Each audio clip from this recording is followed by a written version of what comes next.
Kebakaran pemirsa yang sangat hebat melukai dua pekerja di PT Nikel di kawasan industri pengelolaan dan tambang nikel terbesar di Kabupaten Morowali, Sulawesi Tengah. Sebelumnya pemirsa, dua pekerja dilaporkan terjebak di atas menara pencucian gas buang. Awas! Wih Tuhan, bagaimana sih? Rekaman amatir warga memperlihatkan dua pekerja terjebak di ketinggian saat api mulai menjalar di menara yang berfungsi sebagai pembuangan gas asam nikel. Api membesar hingga kepulan asap membumbung tinggi menghanguskan menara scrubber milik PT Sulawesi Nikel Cobalt di kawasan Indonesia Morowali Industrial Park, Kabupaten Morowali, Sulawesi Tengah.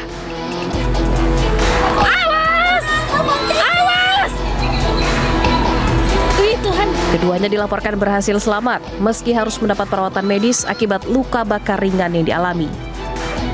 Hingga kini belum diketahui pasti penyebab kebakaran. Namun diduga kebakaran akibat kecelakaan kerja pada aktivitas pengelasan di menara pembuangan gas asam. Percikan api jatuh dan mengenai tangki fiberglass hingga menimbulkan kebakaran hebat. Kita saksikan sendiri bahwa untuk api sudah tidak ada lagi, namun untuk korban memang ada 2 orang, 1 TKA dan 1 TKI.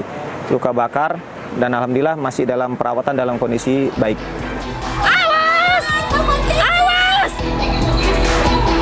Wih Tuhan, Polres Morowali, Sulawesi Tengah masih melakukan penyelidikan mendalam untuk mengetahui penyebab pasti kebakaran. Menurut laporan, kebakaran serupa seringkali terjadi di kawasan industri nikel terbesar di Sulawesi hingga menimbulkan korban. Dari Kabupaten Morowali, Sulawesi Tengah, Syahrul Adiaksa, iNews melaporkan.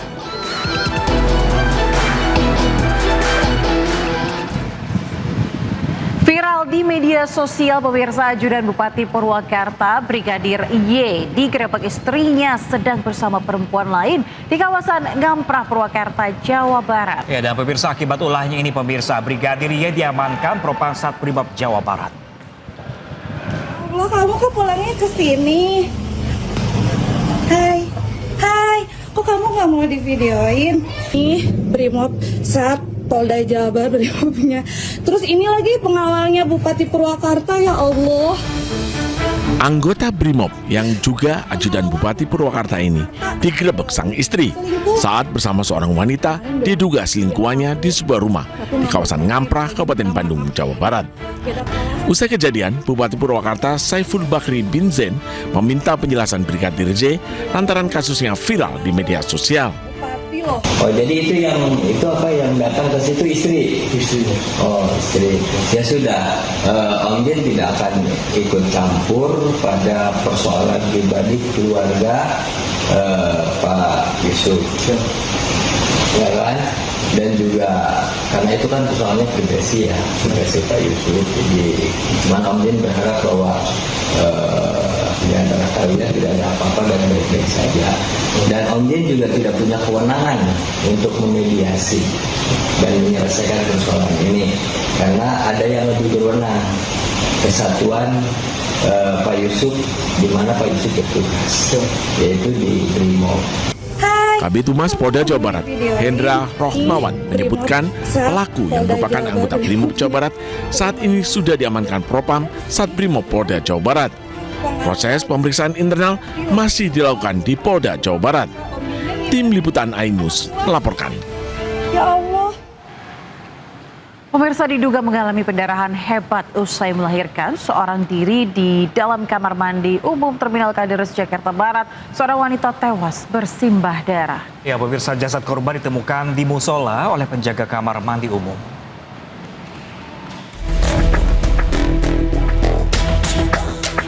Di kamar mandi inilah seorang wanita ditemukan tewas bersimbah darah tepat di samping musola Terminal Bus Kalideres. Korban berinisial H, warga asal Pandeglang, Banten, tewas akibat kehabisan darah usai melahirkan seorang diri di dalam kamar mandi umum. Ironisnya, sang bayi lelaki yang baru dilahirkan juga ikut tewas dan jasadnya dimasukkan ke dalam ember keranjang sampah.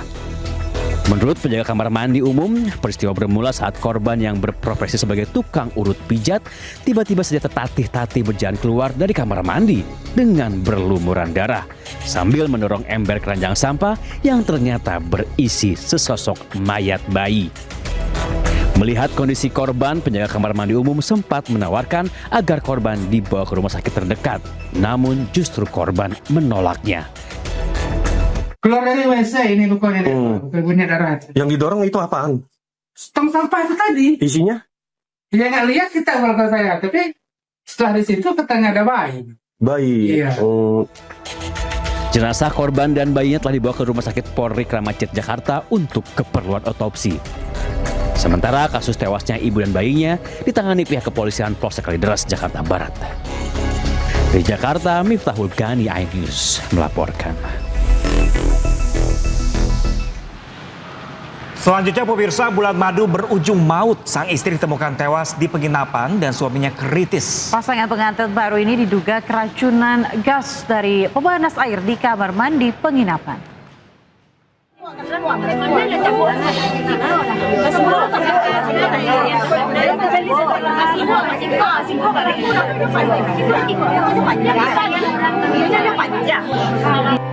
Hanya bisa menangis pasrah, Gilang Kurniawan tak pernah menyangka istrinya Cindy Destananda meninggal secara tragis.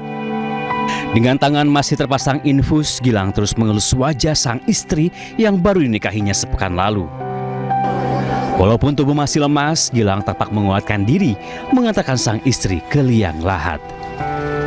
Gilang tak pernah menduga pernikahannya dengan Cindy berlangsung singkat dan berakhir duka.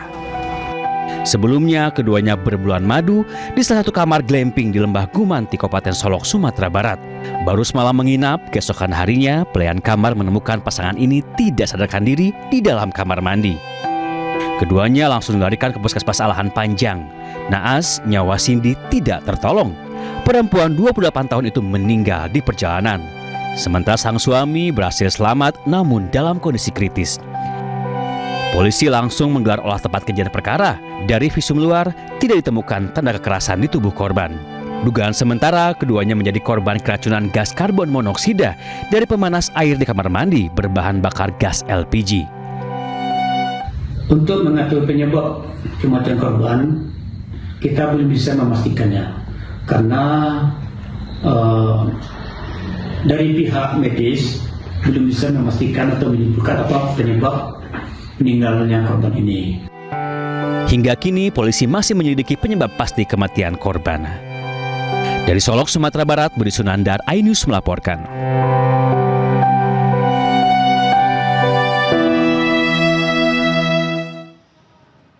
Ya pemirsa, korban Cindy Destananda ditemukan tak bernyawa, sementara suaminya Gilang Kurniawan dalam kondisi kritis 3 hari setelah keduanya menggelar resepsi pernikahan.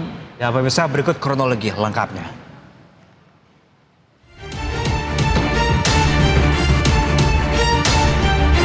Pasangan Cindy Destananda dan Gilang Kurniawan menikah pada Minggu 5 Oktober 2025 di Kota Padang, Sumatera Barat. Usai resepsi, Pasutri berusia 28 tahun ini pergi berbulan madu.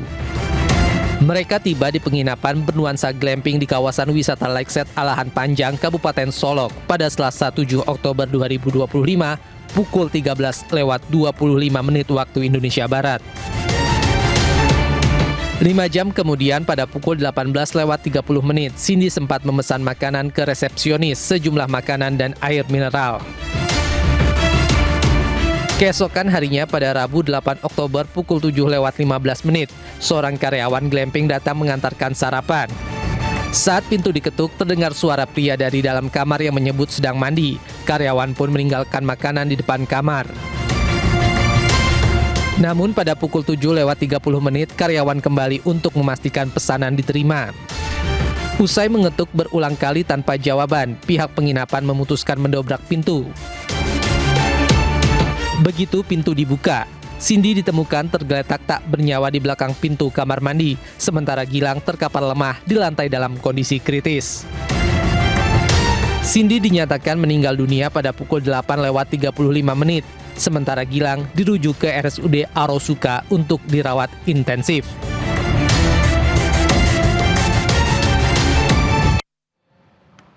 Ya, pemirsa, polisi masih mendalami kasus tewasnya terapis spa di kawasan Pejaten Pasar Minggu, Jakarta Selatan. Ya, pihak Polres Jakarta Selatan pemirsa memanggil 15 saksi untuk diperiksa guna mengungkap kematian korban.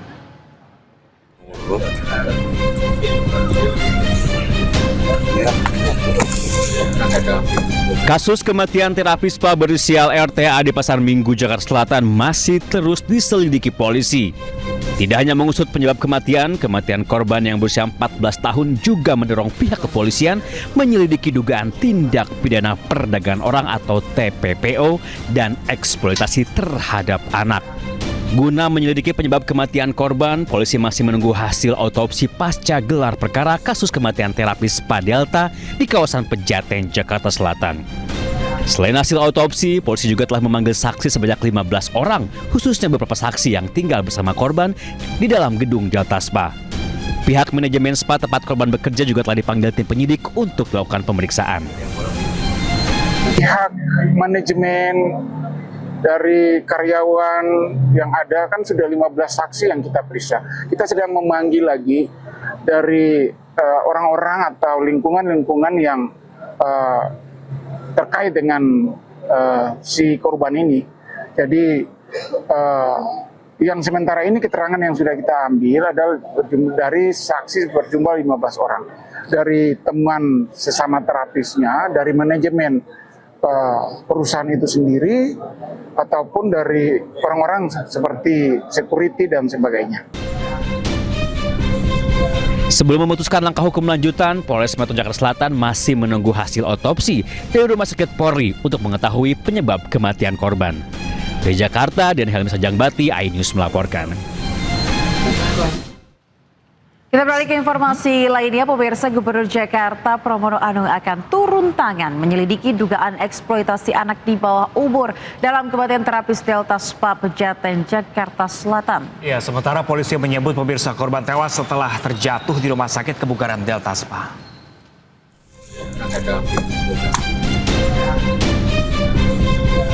Di lahan kosong di kawasan Pejaten, Jakarta Selatan inilah warga menemukan jasad perempuan muda berkulit putih pada Kamis 2 Oktober lalu. 5 hari kemudian, polisi menemukan fakta bahwa korban berinisial RTA dan tewas setelah terjatuh dari rumah pijat kebugaran laki-laki Delta Spa Pejaten di Jakarta Selatan. Dugaan sementara seperti itu, cuman kita masih meriksa para saksi yang ada di TKP, baik saksi-saksi yang menemukan korban pertama kali di TKP sampai dengan saksi yang ada di sekitaran korban. Sebelum dilaporkan meninggal, korban sempat ingin pulang ke rumahnya di Indramayu, Jawa Barat. Namun niat korban terhalang oleh peraturan denda dari Delta Spa berupa uang jaminan sebesar 50 juta rupiah. Nggak sesuai sama perjanjian di Bali. Di Bali katanya kan gaji 5 juta, nyampe Jakarta malah 1 juta. Tuh. Terus kan adik saya kan udah nggak betah lah intinya di sini tuh, mau pulang dulu tadinya. Cuma dari pihak Deltanya mungkin ngancam kalau belum 1 tahun bayar dendanya 50 juta. Gubernur Jakarta Pramono Anung menyebut akan turun tangan jika terbukti terjadi praktik eksploitasi terhadap anak di bawah umur.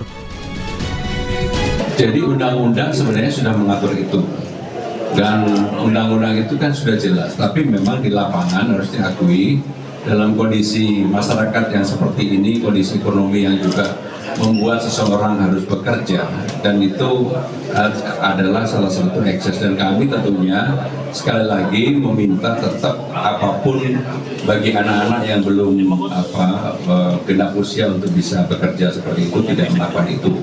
Tetapi kalau kemudian pemerintah Jakarta tahu, pasti kami akan turun tangan dan melakukan edukasi terhadap hal itu. Saat ini polisi masih mendalami penyebab korban jatuh. Apakah korban mengalami kecelakaan hingga jatuh atau sengaja melompat dari atap, termasuk kemungkinan adanya keterlibatan pihak lain. Tim Liputan iNews melaporkan.